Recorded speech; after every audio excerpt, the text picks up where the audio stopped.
What's up guys, welcome back to another video. Today's just going to be like a talk vid again because I have some thoughts. And today's topic is actually going to be, should you go to Autocross? Should you take your car to an Autocross? Should you get interested? Should you look at your local events? And the short answer is yes. There you go, video's over. So I've been to 4 events, and each time I feel like I learned something new. And I feel like I've become a better driver slightly, not by a lot, but slightly. You work on different things and stuff like that because each course is different each time you do it. And I feel that the best way that you can become a better driver is by pushing yourself, but obviously you don't want to do that on the streets and, maybe hurt yourself or hurt somebody else.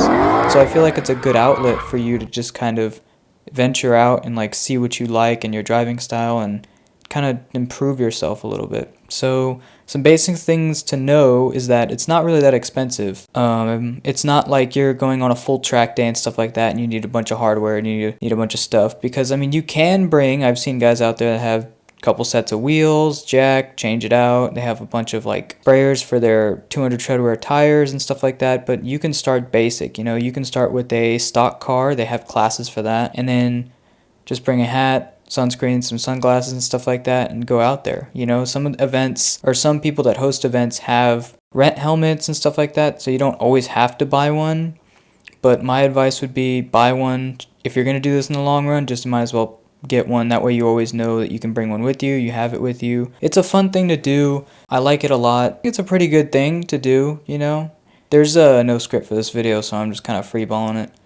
But basically, I feel like the whole event itself is good for you to go through because you not only learn your own skills, but you also learn skills of other people. You can get right along with more experienced people who have different setups than you. They could have an FR, an FF. They could even have an all-wheel drive turbocharged hatchback, which a lot of people out there surprisingly do because they're pretty fun. And I like the adaptability of it because you know that each time you go out there, the course is going to be different. It's going to offer different stuff for you. It'll focus on different skill sets and challenge you differently each time.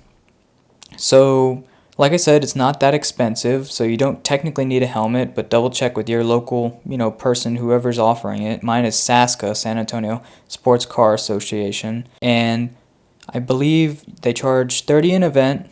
If you're a member, you get it cheaper, but it's $30 per event, and that's pretty much it. You just work one heat and then you drive one heat. So mainly, for most of y'all that are going to be going out there for the first time, you'll just be picking up cones. Basically, when somebody knocks them over, you just put it back up. It's pretty simple. And then you get 5 runs or so. I don't know how other organizations are run. I just know how mine is run in my local area because that's all I've been to.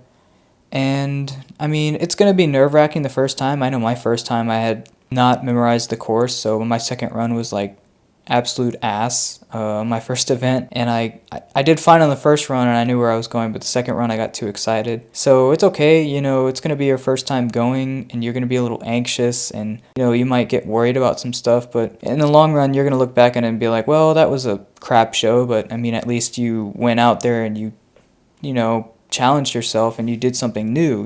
Most of the best things in life happen when you're uncomfortable, right? So I would say just get out there, don't care what anybody thinks, and or even ask some people for help because people are nice out there and they will help you out. Just double check with them and ask if you can get any advice or maybe a ride along or walk the course a couple more times. But pretty much it's a good thing to do and I like it a lot. I don't know when I'm going to go to my first track event, but that's for in the future. But basically, what I think is that if you have a car, you have some spare time on like a Saturday or Sunday, I think they're mostly on Saturdays, just go out to your local meet or local event and just do it for a day, kind of see what you think about it. If it's not for you, then hey, at least you try it, and if you do like it, well, that's wonderful. Like I said, you are going to need a helmet. I don't know whether or not y'all have rented helmets out there or they'll supply you with helmets. That's on a case-by-case basis. But if you do want to pick up a helmet, you can kind of get something along the lines of this. But yeah, this was on Amazon. It's Snell. You see on the back it says Snell 2020 if the camera will focus. And that's pretty much the only regulation you need. So Unlike motorcycle helmets that are DOT certified or ECE certified, one of these babies is going to be Snell certified, which means, I think it means like fire retardant on the inside or whatever, and they have special regulations. I know they have pins for a Hans device or some shit like that, and you have the visor and some airflow. But yeah, they're not too bad. This was, I believe, only $150 off of Amazon. I did have a different one earlier in my channel, but I took it back because it didn't fit right. So just double check your sizing and see if that works for you or not, because if this thing doesn't like hug your face, you know, and it's kind of going to make your cheeks, just like a motorcycle helmet would, it's going to make your cheeks kind of puff in a little bit. You kind of want that because you want that tight space. And you want it to fit like properly and do its job properly, so you definitely don't want to be able to like wiggle the helmet on your head or anything like that. So if that's the case, do what I did, just return it, get the next size down, or even a different color, because the one I had before was black, and that should be good to go. You don't need anything else really.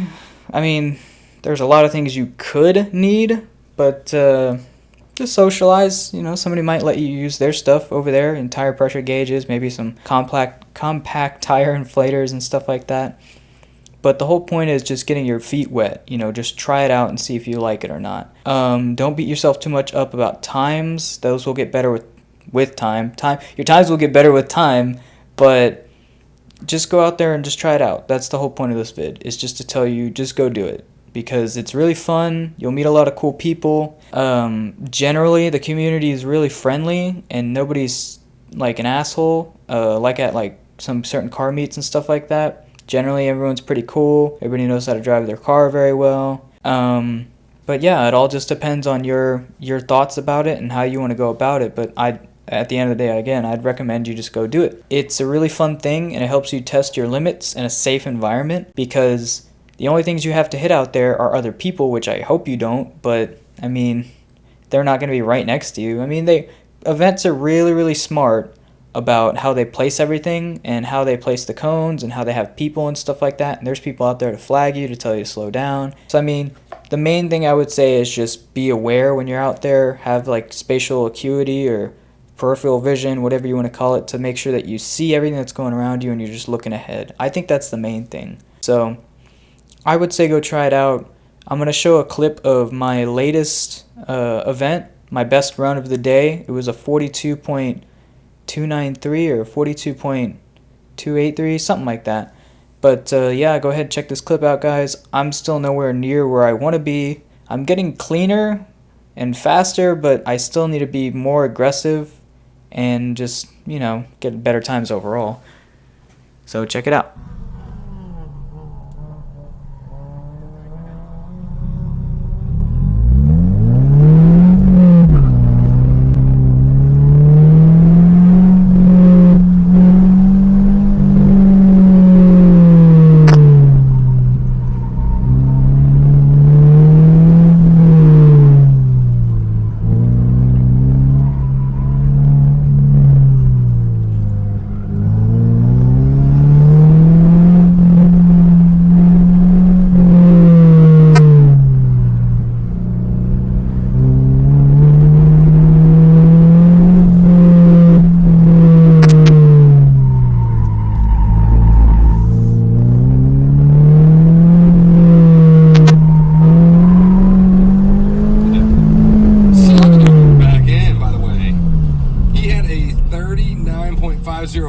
His best run, nope, it wasn't actually.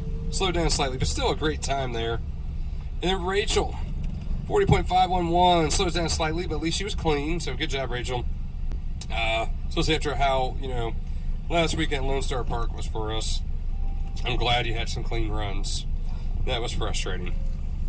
Neil Penberthy, 42.152, slows down slightly. Stay in 4th and C Street.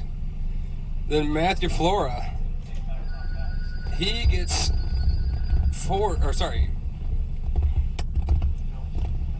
so Matthew, a 42.293, moved up 4 spots in novice, great.